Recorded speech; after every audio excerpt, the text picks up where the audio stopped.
Vous rappeliez que le passage en concession de cette crèche avait été déjà acté. Nous avions à l'époque voté contre, pour rappel, puisque nous refusions le principe d'une privatisation de ce service. À l'époque, notamment, vous arguiez d'une meilleure efficacité du privé dans le recrutement, dans la possibilité d'avoir une qualité de service du personnel meilleure. À l'époque, nous rappelions qu'un choix politique plus ferme pouvait permettre de renforcer l'attractivité des métiers de la petite enfance et de permettre une bonne qualité de service, de permettre de trouver du personnel en ayant une politique de ressources humaines plus favorable et plus attrayante. Nous contestons toujours que le privé puisse être plus efficace et nous rappelons notamment que cette société, les Petits Chaperons Rouges, qui gère déjà d'autres crèches dans la ville, a déjà eu du mal à respecter les taux d'encadrement qui avaient été fixés par le contrat. Et puis, ça fait écho à une actualité brûlante avec l'enquête Les Ogres de Victor Castanet, qui est sortie il y a maintenant quelques semaines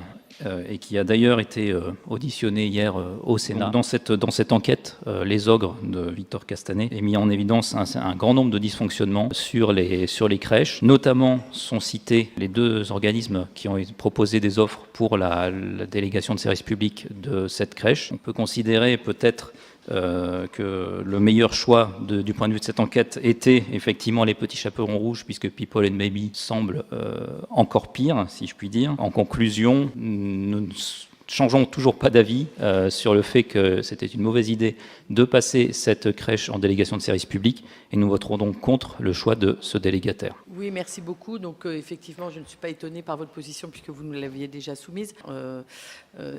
Voilà, vous nous donnez des conseils pour recruter, mais écoutez, pour l'instant, toutes nos crèches restent ouvertes, contrairement à d'autres villes qui ferment des crèches, des villes du 92 qui ferment des crèches.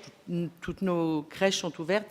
Et donc, j'entretiens de très bonnes relations avec ces crèches. Concernant ce livre, Les Ogres, j'aimerais aussi qu'on puisse écrire un livre sur les bonnes professionnelles. Parce que tous ces livres qui sortent les uns après les autres, ça plombe aussi la profession et ça jette l'opprobre sur toutes les autres bonnes professionnelles. Et donc, si quelqu'un veut écrire un livre sur les bonnes professionnelles, je suis preneuse.